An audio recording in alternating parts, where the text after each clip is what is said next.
the more comfortable you can get with death, the more likely you are to enjoy life because you recognize it's just this transition, right? If you're ready to discover hidden wisdom and power deep within, learn how to lead from your heart and soul, and have a direct experience of the energies of life with your own body as the portal, you're in the right place. I'm your hostess and feminine embodiment coach, Michelle Lynn. I'll be your guide as we explore together what it means to fall in love with your own aliveness and how to enter more deeply and intimately into life itself. Welcome to the Feminine Mystery School podcast.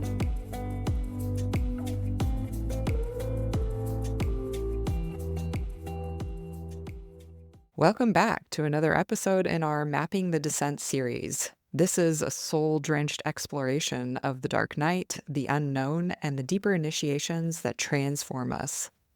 Today, I'm joined by the luminous Dr. Tamsin Astor, neuroscientist, Ayurvedic guide, chief habit scientist, and a woman well acquainted with the terrain of the underworld. Tamsin brings a rare blend of Eastern wisdom, Western science, and lived personal descent, from caregiving through her child's life-threatening medical diagnosis to walking with her own deep grief and soul reckonings. In this conversation, we'll wander with death, literal and metaphorical, and we talk about why facing our endings can open the doorway to joy. We'll explore the habits that root us when nothing makes sense, the medicine of community, and how to trust the timing of transformation. This is not just about how to rise again, it's about how to sift through the ashes and let your body remember the way home. Welcome, Dr. Tamsin Astor. So great to be with you here today. Thank you so much for having me. It's so fun to have this conversation, Michelle. Yes. And would you be happy to introduce yourself to everyone listening? Hello, everybody. My name is Dr. Tamsin Astor, and I am the Chief Habit Scientist. I help humans and the systems they lead align habits, mindset, and vision for growth with clarity. So I'm all about the combination, the juicy combination of mindfulness and a lot of the kind of Eastern practices with neuroscience, and then with a fun layer of joy and humor because I think we have to do a little shifting of BS. And by BS, I mean the classic BS, but also belief systems and business speak and a lot of the kind of ways that we've looked at the world and categorized people within it. Amazing. I love that intersection of the mystical and the really scientific practical. It's really beautiful. So, my dear, I'm curious to hear your story and maybe let's just start with your experience of this dark night of the soul or descent.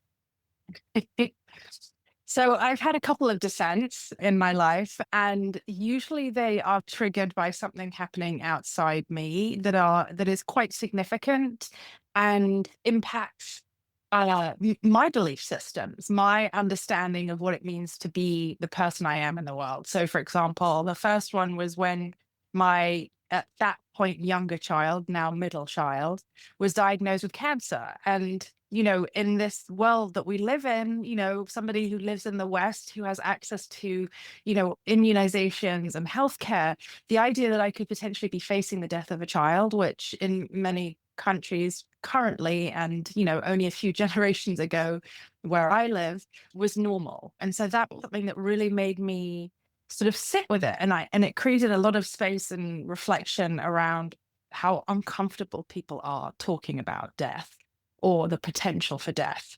And it shifted a lot of my relationships, but it also made me question a lot of how we understand healthcare in this country to operate, which is really from a symptom suppression approach because of how I ended up feeling, becoming one of those classically sort of overworked, burned out caregiver roles. And that led me into the path of Ayurveda and yogic practices that were reframing the concept of what it meant to be healthy. And healthy in the West is absence of disease.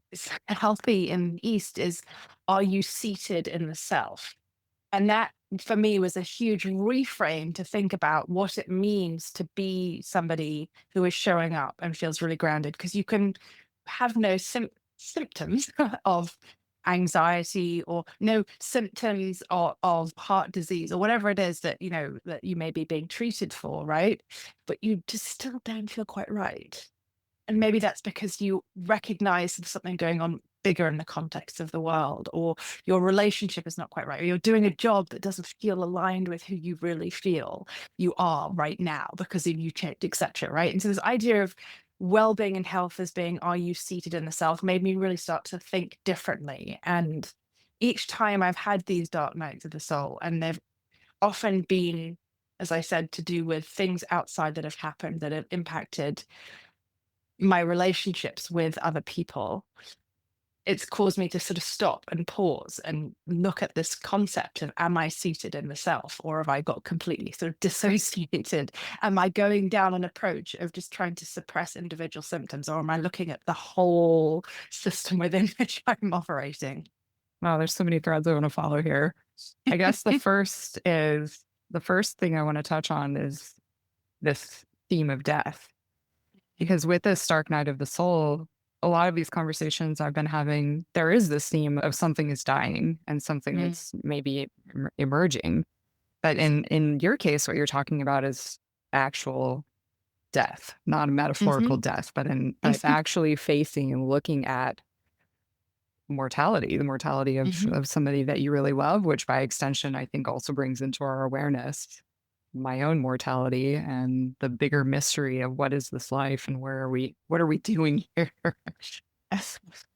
I deeply understand this because my first real descent dark night was a cancer experience. I had cancer. And so mhm, that I understand that to be maybe even another level of this type of experience where you like really have to look into the face of death. mm, So I'm curious if you want to follow that thread a little bit with me. mm. What was that like for you to reckon with death in such an immediate way? Well, I think the first thing that it made me think about is how we think about it in our culture, right? Like, we have lost a lot of the rituals that I think are really key for, navigating a lot of the transitions in our lives.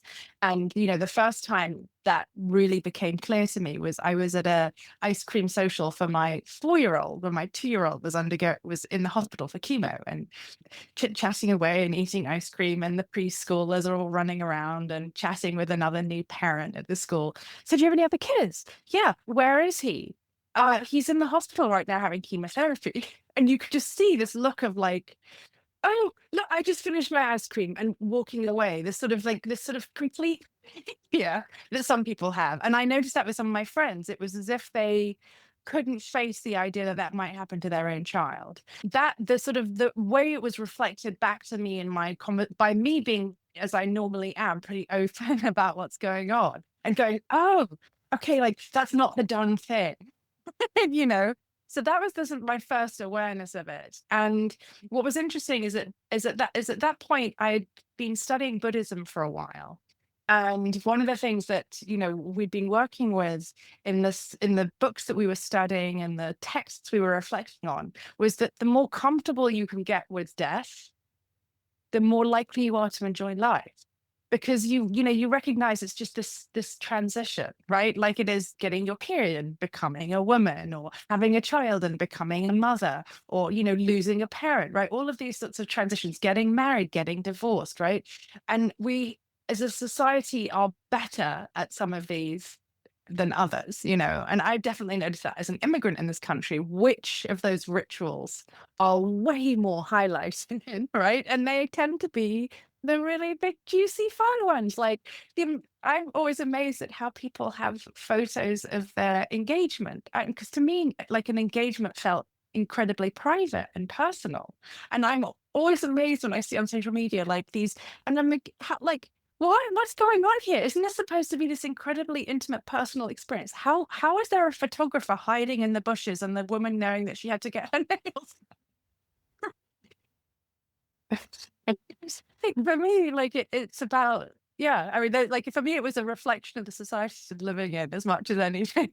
Yes, we really do hide death away, and we have this denial of death, even in I think in our Western spirituality, and the Mm, dominant religions in the West, with especially with Christianity, is sort of a transcendent religion of you will be saved by Jesus and be and live forever in bliss, and I think also transcending the body experience as well in mhm, our Western religious paradigms that the body is base, sinful, mm, dirty, that all of the mhm. experiences that we go through as a body that we could like wash ourselves of all of that, Yeah. and transcend this body experience, which for me is also part of this mythopoetic feminine reclamation that we're Mm, going through because the feminine is like bleeding and death and that's mhm, like portal between worlds and all of those mysteries. So yeah, it really does highlight the ways that we are so uncomfortable with death. And you mentioned before that we also don't have rituals. mhm. We have some like really superficial rituals, like Yeah. putting our engagement on Instagram, Yeah. perfectly manicured, life transition experience. But we are some of the more important rituals in our lives are completely empty and void. Mm, mm, We don't have rituals around death really anymore. mhm. We don't have rituals of honoring elders. We don't have rituals Right. of even our death that we have every month with our mood Mhm, camp. We don't. mhm. We've lost this. So I wonder if you want to speak to that a little bit, the loss of these rituals and Yeah, I mean, I think for as much as anything, like when I think about, what I do in the world, which is help people create habits that are connecting to their big why, right? And the mindset that helps keep them on that path. If you think about what is it that you're the big vision, like what is it that you're trying to create in the world, right? When you are not clear about that, you're unclear about the habits and mindset that feed up to that, that contribute to that, that can create that. And I think part of it is that we are in this sort of dislodging state right now. So it is like, what is the big vision, right? So what are the habits and mindset that we need to cultivate to get there? And when I see that with the clients I work with, a lot of it comes from the that angle of like the shoulds, right? And there's often when we think about transitions and death, for me, it's the what can be reborn part of it that feels most juicy and most sort of draws people into it, right? So if you're thinking about these cycles of creating habits, creating a bigger vision, shifting your mindset, communicating that with the people around you, building teams around this, building families around this, when we think about death in that cycle, we think about transition in that cycle, we think about change in that cycle, if we get stuck on what we're losing and what we're letting go of, rather than thinking about what we're stepping into. And that for me feels like a useful way of reframing the conversation, right? So thinking more about like a personal example, I find when I've been in a relationship that's not working, or I've had a client that has become stressful, or something that I've been holding on to. And I let it go. I create space. And when I create space in my life, and I'm intentional and aware of that space, something else comes into it, right? A new friendship, a new relationship, a new client, a new whatever it is that, that I'd created that space for. And I think we often get very stuck in that, rear view living because the society, I feel like a lot of what we're struggling with right now is the sort of strict hierarchy in society, and when we're in this sort of very hierarchical way of looking at things and relationships, we get we need to go here, we need to go here, we need to go here, and we kind of forget that it's a bit more expansive and like what did we leave behind, but also like what are we moving towards, and then more in a sort of more of a pulse way rather than like it has to be this way following this rule. Mhm. Yeah, and I think this really speaks to one of the metaphorical themes of a descent or a dark night experience is what is this experience that you're talking about of letting go Yeah. and stepping into the unknown because we are so uncomfortable with just being in the space of I don't know what's coming. If I let go of this, I'm not sure where I'm headed. We Mm. almost, I think, sometimes play out patterns where we won't let go until we know what the next thing is, but we then rob ourselves of this opportunity for that spaciousness that you're talking about, for for an opportunity for a possibility or a miracle to even surprise us with something. Yeah. Yeah. So, how was your experience through these descent and dark nights with surrendering into the unknown? I mean, the first part of it is the discomfort of not knowing. The Yes. discomfort of not knowing what's coming next, and that can be really hard. I definitely noticed that piece of it. For me, learning to give myself the space was really important, and giving myself grace for the space, and not needing to immediately make that next decision, because often I think we get stuck with this idea that you have to make that next decision. So for me, when I've gone into that descent, part of it is just the sort of softening and letting go into that space, and then the other piece is, like, without wanting to be cheesy, but the Leonard Cohen, like the crack, right? We've got to have the crack to let the light come in. For me, when I start to see the light and I start to feel a pathway out of it, it's really important that I take those actions. And for me, a lot of time, a lot of the way that I think I've shifted and changed through doing the sort of work that I've done with you, and all of the other practices I've cultivated over the years, is to listen to that and respond. And for me, it often starts with my body, and moving my body, and leaning into that, and getting comfortable sharing the mess with people. Like, that's the bit that I have found to be the two pieces that I found to be really, really key, is to cultivate relationships with people where I can be in that mess, I can be in that stuck state, and I'm not they're not trying to fix me. They're not trying to pull me out.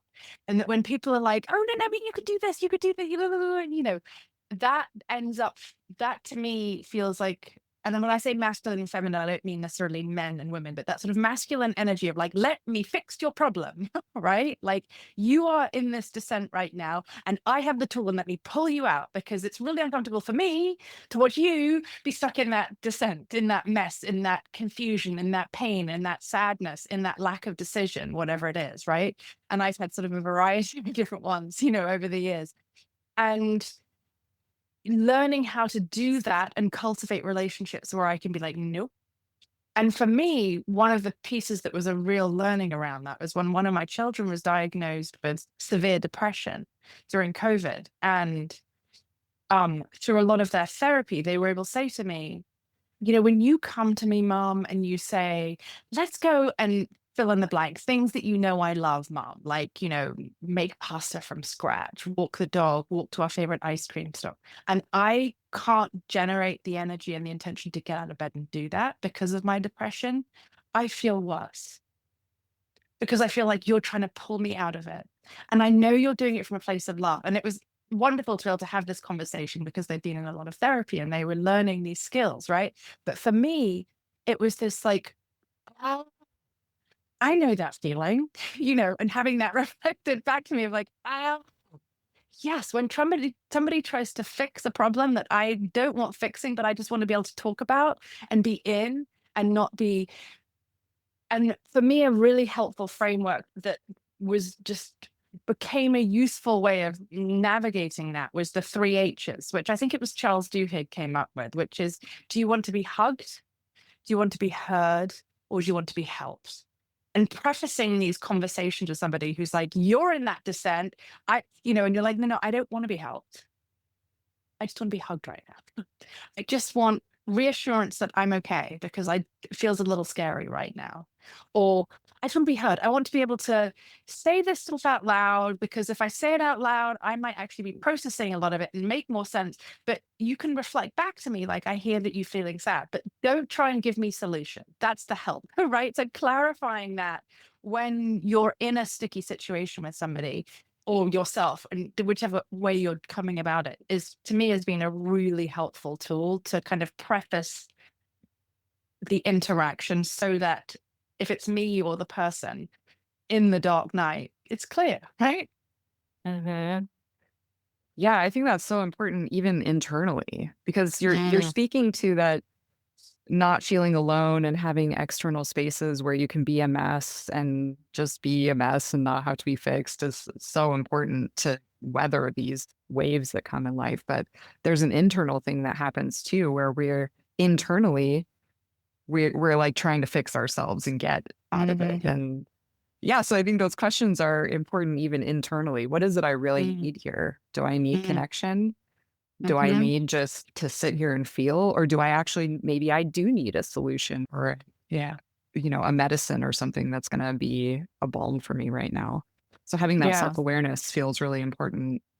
And but I also wanna touch on one of the deeper threads I feel like you're speaking to is not trying to pull ourselves out of the experience of being in the death phase or in the unknown phase and just kind of like marinating in it Mhm.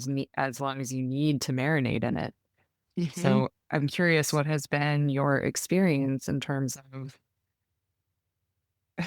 have you tried to get yourself out? Maybe you Oh, tried yeah. that and it didn't work. And like what just share some of your experience with being with versus Sure. Yeah.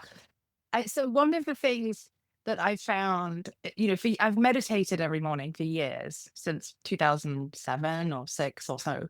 And a few points along the way, I've had these really kind of incredibly shocking, destabilizing experiences in my life. And the first thing I noticed was that I couldn't meditate because my mind didn't feel safe because of the trauma that was happening around me. And what was really interesting was when I pushed myself to meditate, it just got so uncomfortable. And so I started playing with what other things can I do that would allow me to give my mind space? Because for me, the biggest thing that meditation does is the Viktor Frankl line from Man's Search for Meaning, right? The gap between stimulus and response. And then that gap is our freedom, right? And for me, meditation is really about extending that gap, whether it's reacting to the external world. I'm hearing the dryer beep, the dog bark, I live in Brooklyn, like the fire truck go past, at 2 in the morning. Or it's I wish I hadn't said that. Why did I do that? I need to send that email to, right? So whether it's at the recreating the gap between the internal or the external, meditation for me creates that space. And so when I've had these really traumatic experiences in my life, I have not been able to meditate. And what I noticed with that was that it created an energy of failure, right? Of like, "Ah, you've done this practice, it's really important for how you show up in the light. And so what I started doing was looking at how I could shift that. And um, the big kind of come to Jesus moment when my life really shifted in 2021, when I had a lot of personal trauma, what I ended up doing was deciding that if I moved my body first, I could meditate. Going back to the ancient yogic texts, which was that yoga was designed so that you could sit in meditation for hours. It's like, okay, I'm going to start by moving my body first. And that felt really tough at one point. So what I ended up deciding to do was joining a gym where if I didn't show up for the class, I was charged $15, which was just enough irritation from to get me to that class, right? And so I created external structures to pull me into action, right? And I now also know that's part of having ADHD, that like like the difficulty of starting is part of having ADHD too, on top of like the trauma. But that's another sort of side quest. But doing that and getting to a place and moving my body then allowed me then to sit and meditate. And again, I played with it. I was like, okay, like maybe you can't sit for 20, 30 minutes like you normally do. Maybe you need a guided meditation with somebody talking you through it. Or maybe you need to do a breath practice where you're being guided to inhale for 4 and hold for 4 and exhale. Doing something that was, again, soothing, not traditionally classic Tibetan Buddhist meditation that I'd been doing, but allowing myself steps into it. And so I think this is a sort of long answer, but for me, the way I work with myself and the people I support, it's really about the experimentation. It's like these are all the different tools, but sometimes, with habits, we need one habit that will cue the next, right? Like you floss and you're like, oh, I floss, I immediately then brush, right? Like those habits are connected. For me, it had always been meditate and then go on with the other bits of my day. And when life became too fragile and my mind didn't feel safe, it was like, okay, I've got to play with how can I get to working with my mind in a different route. Yeah. Yes. Because I think one thing I hear you saying is there is a sense of we're on a ride or we're in an experience and we can't get off the ride. Like you can't just wave a magic wand and be done with my child is in a deep depression and or all the other things that are happening. You can't just magic wand that from that away. Whatever the experience is, like we're kind of in it until it's done. And so there is an element of surrender of I've just Hmm. got to be in the messy middle of this Hmm. and the spaciousness and the medicine that comes from being able to expand around and rest into what's happening. But I Hmm. think you're also saying you don't just lay down on the floor. You have sort of an active component of a lifeline that's Hmm. maybe reminding you of the upper world if you think like I'm in the underworld, but I'm somehow able to look up and say, oh, the sun is still shining. I can still, Yeah. even though I'm in this deep cave. Yeah. That Yeah. yeah. Absolutely. And, and as you were talking about that, the other thing that I remember finding really helpful in that moment in my life in 21, 22 was Apple released a show and it was called Dear dot dot dot, where people wrote letters to very incredibly famous people about how that impacted them. And the 20, 30-minute episodes were, writers, musicians, who people had gone, I've never seen somebody of my color do a job like you. And they read these letters. And often I would cry watching these episodes. But then again, what it reminded me too, because I think I'm very driven by service, and that can be really helpful when you're in that dark descent and you're feeling like you can't even take care of yourself. So serving others feels difficult, was sometimes you don't know. And that's what that watching an episode of that every now and again when I was really again finding it hard to generate that action again, it was that little crack of light. It was like, oh, maybe I've impacted somebody, or maybe I will impact somebody today, and I'll never know. But if I don't get out of bed, if I don't manage to follow through on my day because of what I'm dealing with my personal life, I might not end up helping somebody who could really, be impacted, because we know that happiness is socially contagious. We know obesity is socially contagious. We know divorce is socially contagious, right? We know that there is this thing called the heliotropic effect where people are attracted to the sun, like, like a sunflower, like, oh. And so when I was watching those shows and struggling with when my children were going through a really tough time, for me, I would sometimes go, oh, maybe I can be the sun in somebody else's life, like stopping for a coffee and smiling at somebody who lives alone. Just who knows, right? But that was another one of those little sort of cracks that would often get me going. What was it in you, do you think, that allowed you to keep looking for hopefulness instead of you Giving up. also get yeah.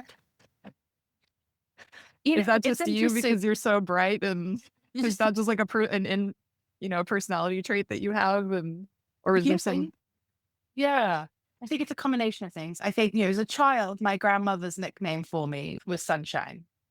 And so I've always had this awareness that I have this sort of bright personality. I'm also aware that when I'm not happy, feeling insecure, feeling unworthy, feeling scared, triggered, etc., that people don't see me. I can literally walk into spaces and people won't. So I'm aware of my energetic presence, let's say. And I think for me, when I experience traumatic events, I go into the descent, but I'm also somebody that is inherently a problem solver. Like I love to figure things out. I think that's why I was drawn to academia. It was like this sort of endless supply of questions to think about. And I'm somebody that, loves to ask questions. I have this like sort of almost like 2-year old, like, why, how, why? And so I think for me, when I start to get to that to that place of being like sick of the descent, and I start to see these little cracks, it's like, okay, like what is a new tool that I've not thought of? Is it a new podcast I can listen to? Is it a new person I can call to? Like, how can I think about this differently? Oh, let me, and I think I have that natural tendency. So each time I've gone through these experiences, I've tended to have my descent, have my being stuck in the mess, and I've gotten more comfortable over the years with being in that and not needing to force myself out of it. I've gotten more comfortable with cultivating the kind of relationships where I can just be in the mess and they're not trying to fix me. Parker Palmer actually writes beautifully about that in a couple of his books about, just being with people when they're in pain and not trying to fix them.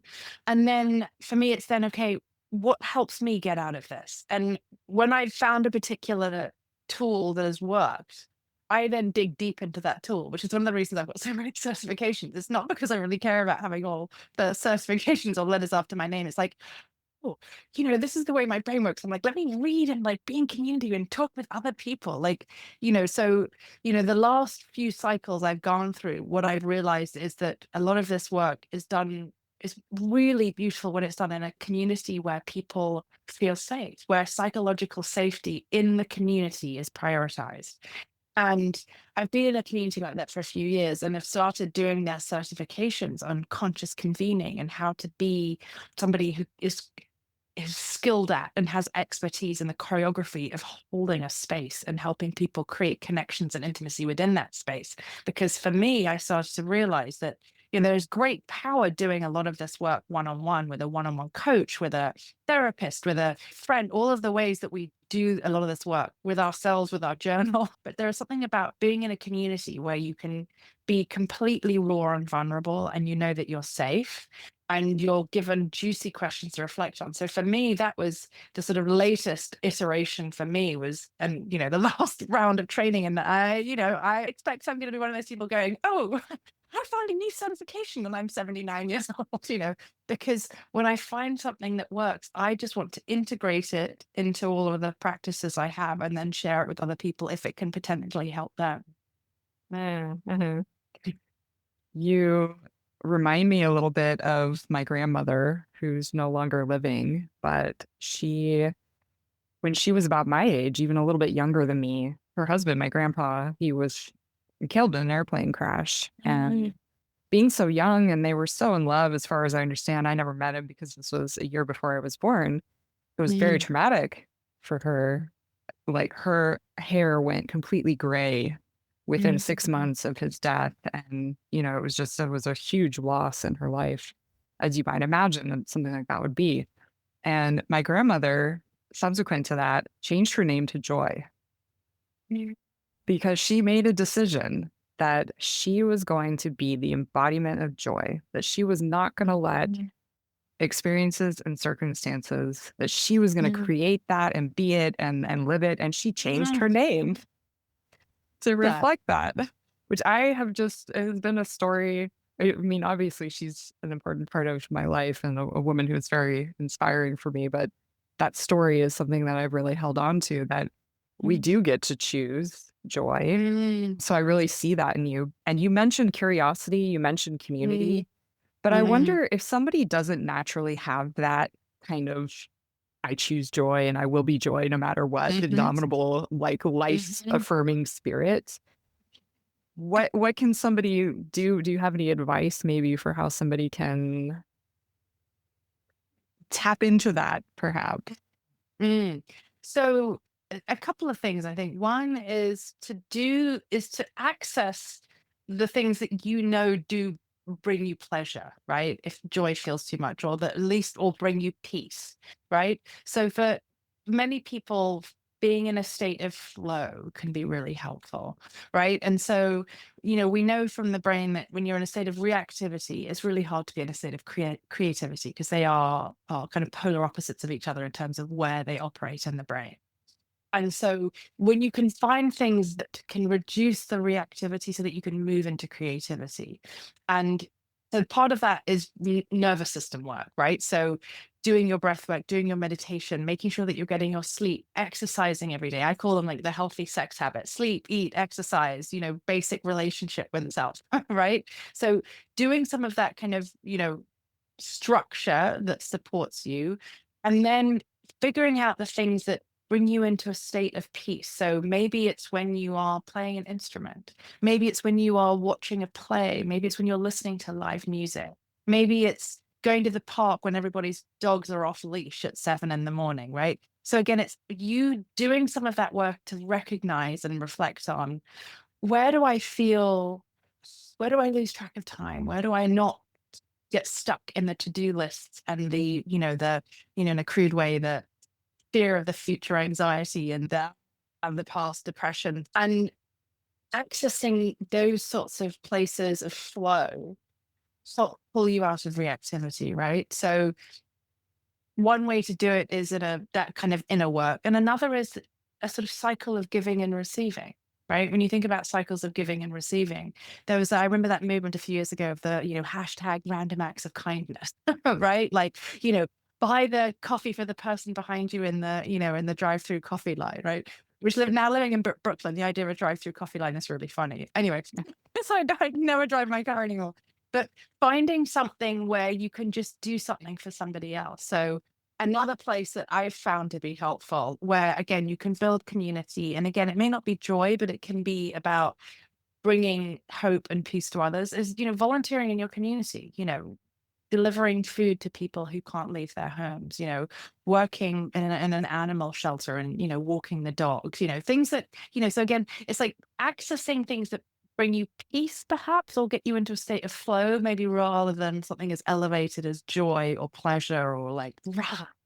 And then finding places where you can be of service that are in alignment with, who you are as a human, like what makes you happy, what makes you contented. Those would be the places that I would suggest people start. Hmm. Yeah, those are beautiful suggestions. Do you think you knew what was happening in the middle of these experiences, or at what point did you understand, "Oh, I'm in a dark night. Something's working in and Mm. on me." Mm. I think two things. One is, as I've gotten older and I've cultivated more of these sort of friend groups, I'll have people go, I've noticed the tenor of your voice has shifted, or you're posting in a different way online, or you're not posting online, and so part of it is sometimes it's clearly somebody reflecting back to me, like I can see it, I know what's going on, and sometimes it's me kind of going, oh yeah. So sometimes I've needed that external reflection. Sometimes it's very clear because a lot of my life just immediately sort of falls apart, and I let go of a lot of things that on a regular basis I commit to.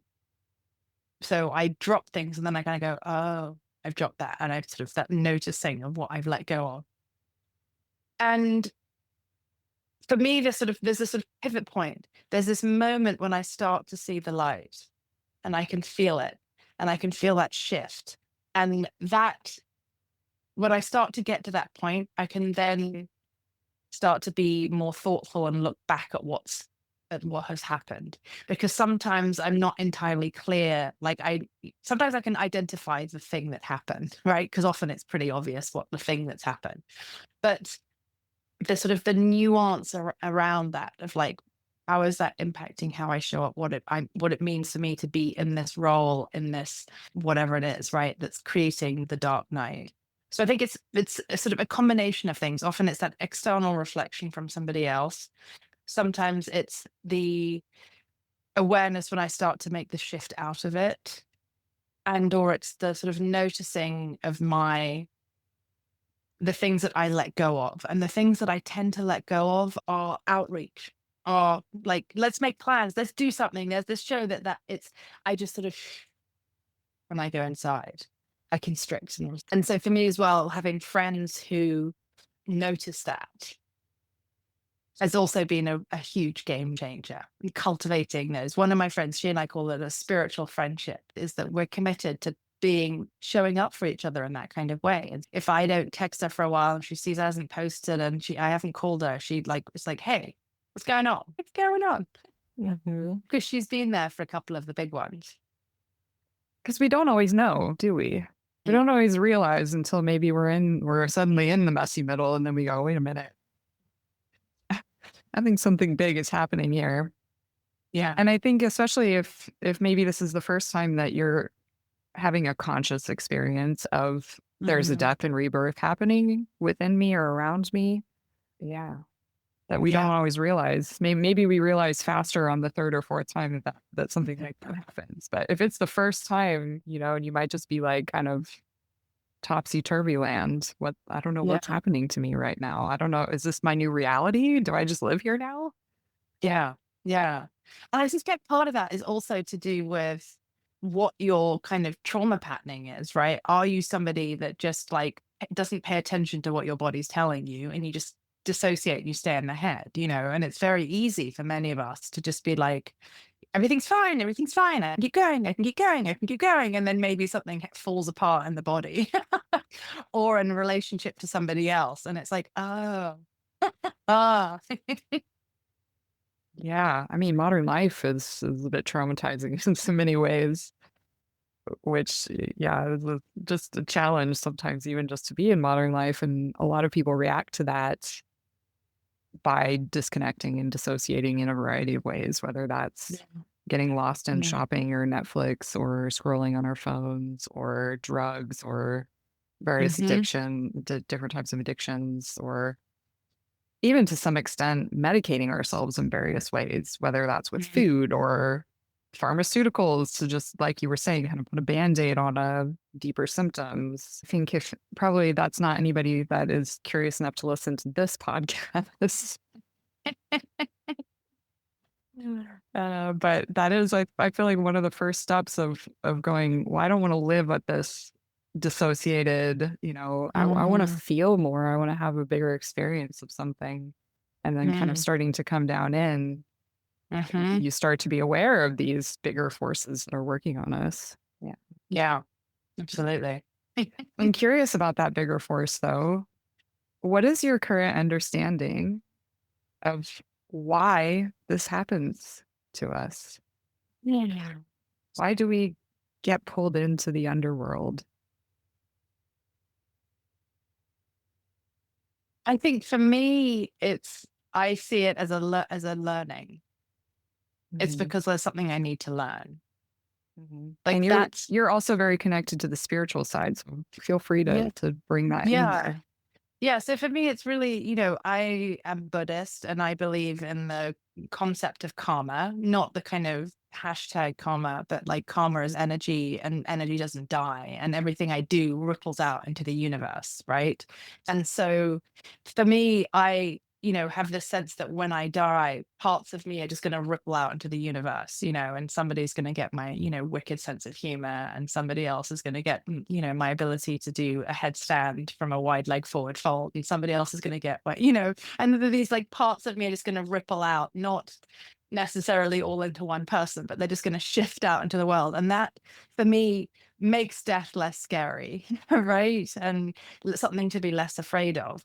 But when I think about the why for this, for me, it really feels like each time I get a new learning, like, oh, I need to work on having friends who don't try to fix me or who notice when I'm in the shift, or oh, I need to be in communities where I can be in my mess and not have to show up and feel like everything's fine, or oh, I really noticed these last two times when I went through this, exercising in community really shifted my energy, right? So each time I go through this and I learn what gets me out, I experience a kind of a new insight and tool. And for me, I view my the reason I have these dark nights, whether they are what's going on in the political world, what's going on personally, is that it gives me a set of skills and new awarenesses that I can then support myself and other people with. So for me, I feel like it's a learning. So each time it happens, it's like, oh, okay.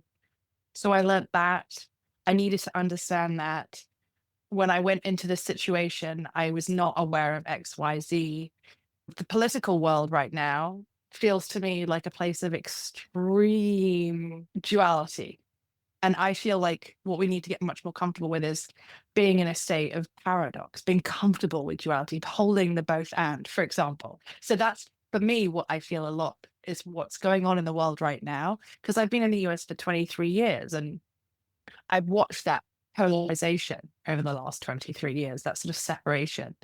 And for me, it feels to me like what I am here to learn and maybe what other people, but I'm not going to assume that's what other people, but for me, this experience feels like how can we have the both and? How can we think about continua? How can we think about paradox? How can we think about the both and not if you're not here, you're not here with the way that we think about the world and lots of structures right now. So for me, it's about learning. Yes, I do think there's an evolution of consciousness that hopefully is happening. That's more of an integral consciousness of the duality, the polarity. We live in a polarity realm. So at some point we need to get integrated with that idea. And you're speaking about, learning and kind of the soul's learning, the path of the soul's learning. I think that can be hard to hear when you're in the middle of it, or maybe even Mm, hard for us to remember when we're in the middle of it. When we're not in the middle of it, it's kind of easy to say, well, it's happening for you. And, yeah. that can be a bit hard to hear when you're in the middle of it. And it's like, Yeah. well, if this is, if this is happening a bit dip for me, I don't want it. Yeah. Yeah, no, exactly. An AFCO, right? Another fucking growth opportunity, Yeah, right. Oh, yeah. No, and I think, one of the ways, so one is that is the humor, right? And another fucking growth The opportunity. cosmic AFCO. joke. The other is that I found I'll be is like two things I found really helpful this last time round was pause, notice, choose, but adding the Kabbalah element of pause, what a pleasure choose, right? So you pause and you're like, oh, well, there's crappy things happening. So there's crappy things happening. Like, what a pleasure. I've got to argue with this person who did this thing. This thing is collapsing, right? And you kind of fight. It's a little bit like the existential kink practices. I mean, I don't know that Kabbalah would want to, associate themselves with that. But for me, the way my brain works is I take these little bits from everyone else. Or, somebody else said, don't believe everything you think. For me, it's having these little, oh, yeah, yeah, like slow and steady. I'm looking at my wall there. I've got like 30 post-it notes of quotes of things like that kind of help me with that, like pause, notice, choose. The opposite of depression is expression, post-traumatic growth, order, disorder, reorder. Right. So for me, when I look at these are sort of the little reminders of the things that will often help me pivot when I'm in that, like, don't tell me this is happening for me. Like if it's not helpful, I'm in it. But can I find a little bit of humor of like, ah, can I notice and can I choose a different way of moving through this? Yeah, it's really hard to stay connected to that. Yeah, the faith, really. That's another Mm. question I have for you in this, Mhm. because an experience that I've had in going through descents or dark nights has been a real questioning, and maybe even sometimes a loss of faith and a loss of Mm. trust and belief that there is some kind of a benevolent force Mhm. that's moving towards the ultimate goodness. And it is a polarity realm, so in the yin yang kind of sense, there is this kind of like, it is the darkness that gives the ability for the light to be.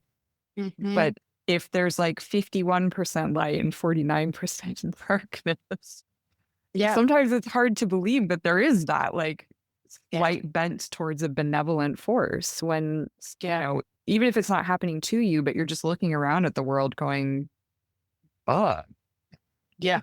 Yeah. is there a benevolent force? Because I see a lot of shit happening and it sure doesn't look like it in some ways.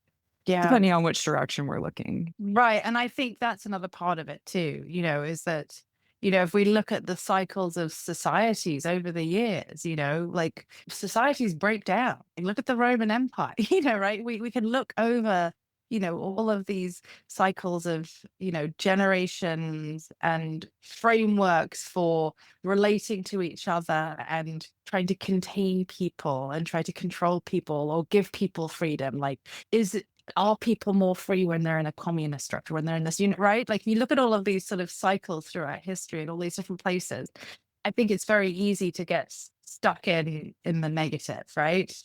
I often in that space think about leaning into looking for the good, right? Looking for the people who are running into the burning building, for want of a better description, right? And when we see those people and we are reminded of that, for me, the cycles of nature too can be really helpful. Like I find every spring, this was my first spring living in the city, and I was worried that I wouldn't get to see all of the daffodils and tulips, which for me are such a kind of when we've gone through the dark winter and it's been grey and cold and snowy and, very heavy, and it is often to me very oppressive to my nervous system. When I see the spring flowers break through, that to me every year is that real sign of like, ah, rebirth, right? Like we're gonna get there. Like the flowers keep blooming, right? The sun keeps rising every morning, right? And if I can look to that and allow that to fill my energy body, fill my pranamaya kosha, rather than the negative, I that keeps me in that space. And I personally sort of have struggled with the words faith and hope in the past because they have felt to me like I'm giving up, like a surrender that doesn't feel like I'm taking charge of it. It feels to me like I'm giving up. But I think when I think about the words of like love and regeneration and rebirth and joy, those curiosity, right? Those sorts of concepts pull me forward. When I see a little kid, learning to ride a bike, I see the dogs off leash in the park. These are the things that remind me of the joy in the world. And those help me remind me of the bigger sense of connection and joy and love and the beloved, right? As Tosha Silva called it, the beloved universe, right? Have you lost connection with the beloved or lost that trust in the goodness of life at times? I have. And I've had that happen to me a couple of times. And those were times when I really did not like being with myself because my mind did not feel good and happy. And I mean, not that I'm somebody that wakes up like, happy every single morning, but like I was sort of really stuck for a little while, a couple of times as I went through difficult cycles. And for me, all of those things helped, the movement, the reframing, the working with my mind, the finding the friends, the stepping into communities or continuing to show up in communities where I could be my full self and I wasn't going to try and be fixed. Sometimes we are just treading water. Sometimes our trust is empty, but we're still just going through the motions, Hmm. waiting for the cup to be filled again. Yeah. And you mentioned before even just drinking water. Like I say, Yeah. drinking water is a spiritual practice. It's like sometimes we forget about the basics and just kind of Mhm. like one foot in front of the other. Yeah. Chop Yeah, the because wood, carry the water. right, exactly. Or like Maslow's hierarchy, right? Like we sometimes get stuck in the upper echelons, of transformation and transcendence when we're in the descent, sometimes going to the one below, the love and belonging, right? Are we feeling love? Do we feel belonged? Are we in spaces where we can be loved and love? And are our basic needs being met? All right, like the one right on the bottom, right? We sometimes forget about those and we get stuck in the transcendent overthinking bit. And it's like, oh, let's come back down. Yeah, back to basics. You see? Have I drank enough water today? Did I go outside and have a breath of fresh air? Yeah. Just so basic. Exactly. Yeah.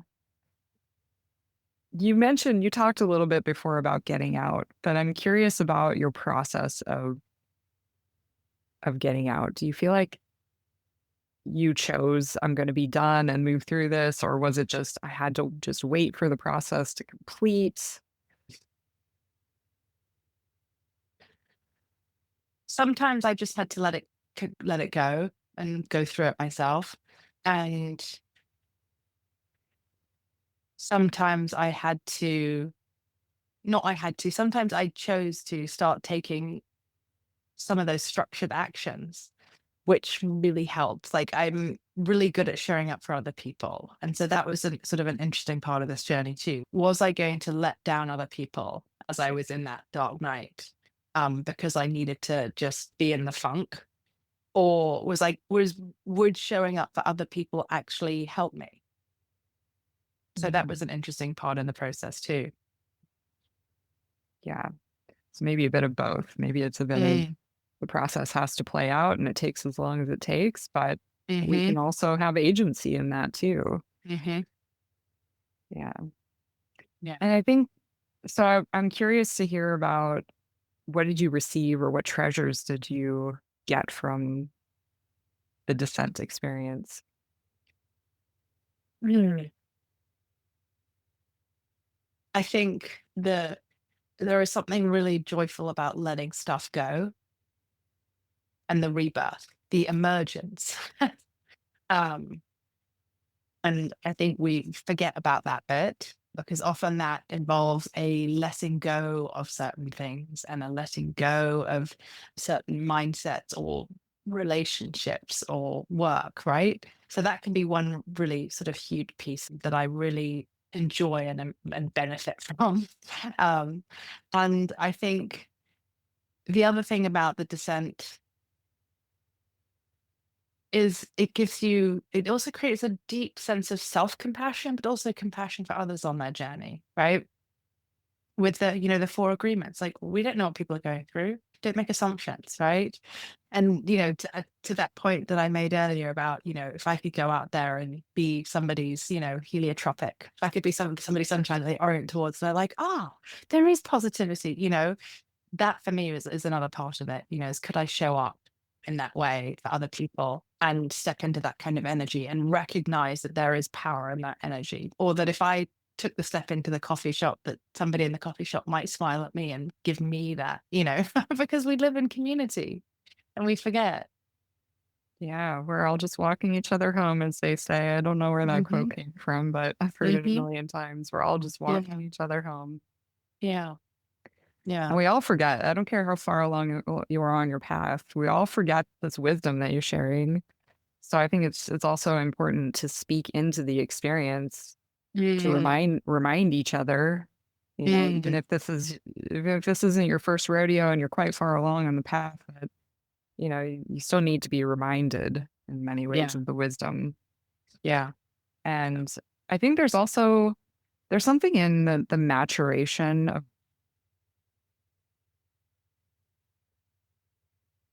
it's where there's a sort of childlike spirituality that's like, well, if you just be good, then the sky daddy god will give you good things and life will be good.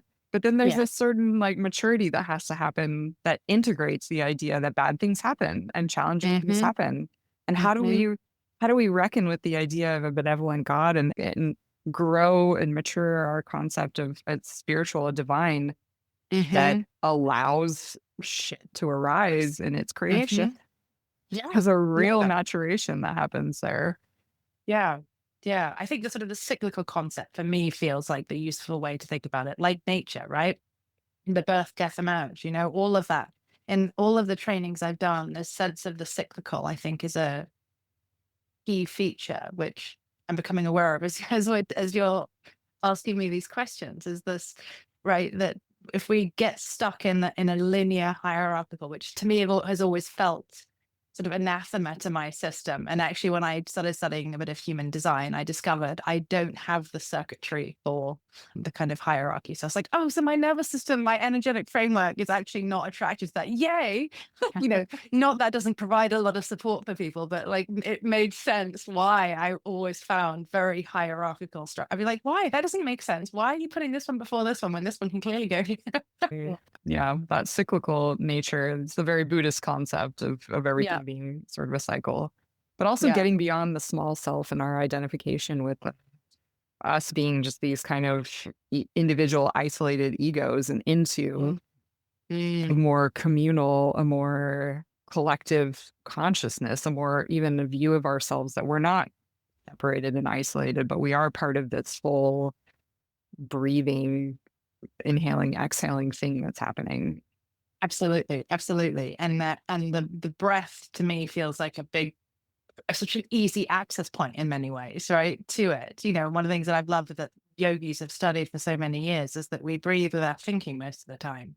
But when we start to change our breath and manipulate our breath in a good way, change our breath, it changes how we feel.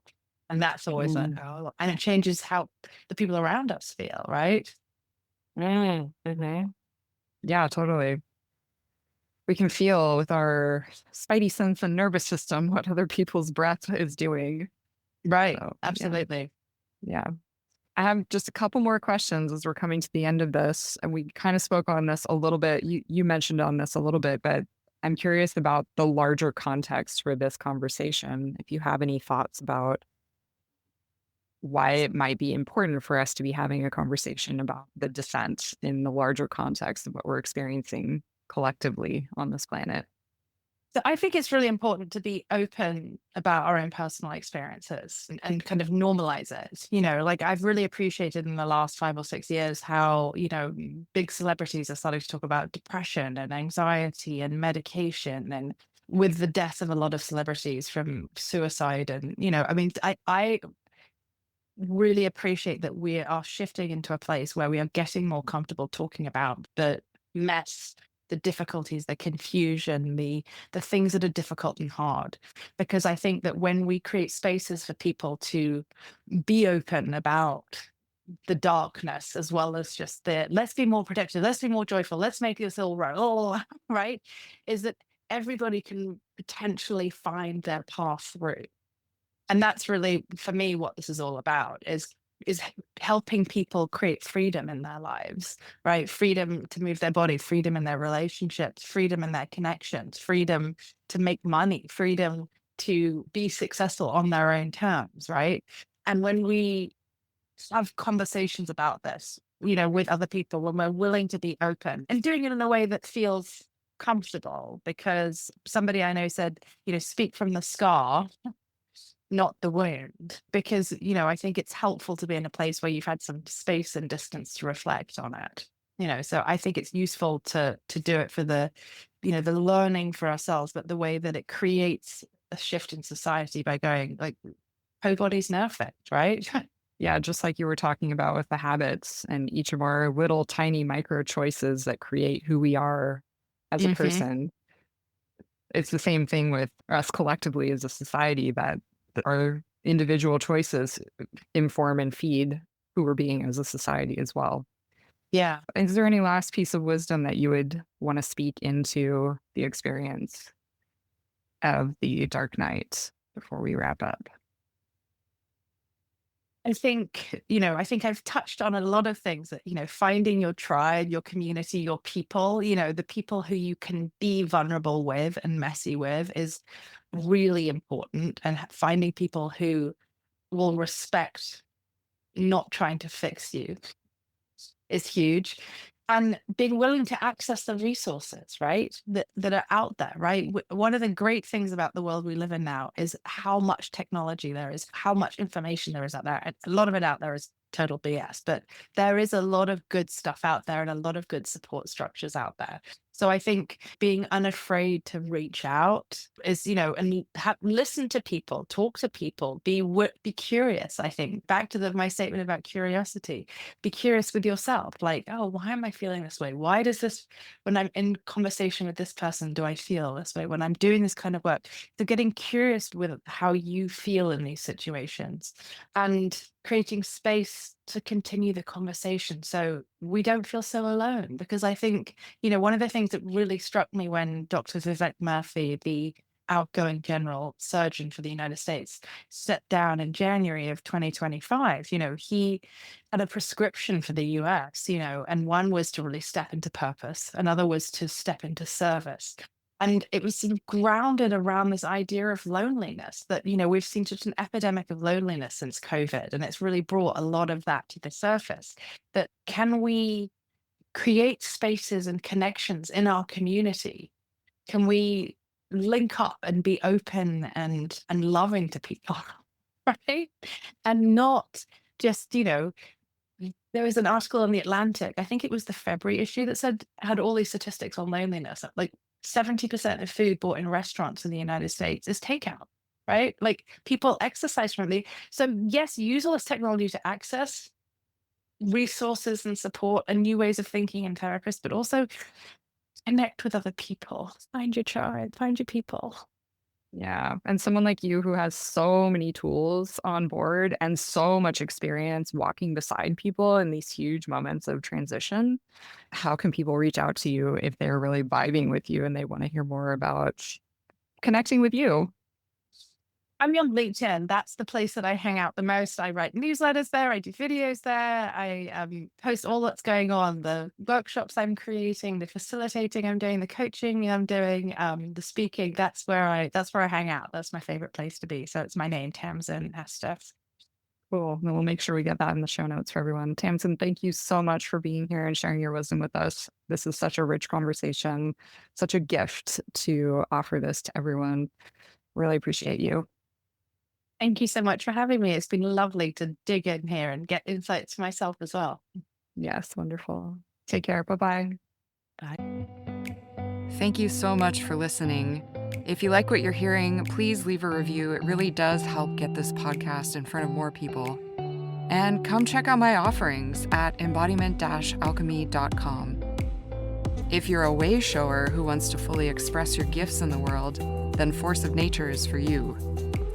I mentor leaders, creatives, and messengers who are here to dream a new world into being. If you know you're here to lead, but want to do it in a new way that reflects your deepest held values and truths, and honors your feminine being as a source of power in its own right, I can help you. Many times, leaders and way showers feel their insides don't match their outsides. They want more clarity about their gifts and role in the new paradigm. They want access to deeper sources of intelligence and support getting unblocked so they can show up more powerfully. If that resonates, you're exactly the kind of person I do my best work with as a coach. Come check out my bespoke mentorship, Force of Nature, for women who want to move the world.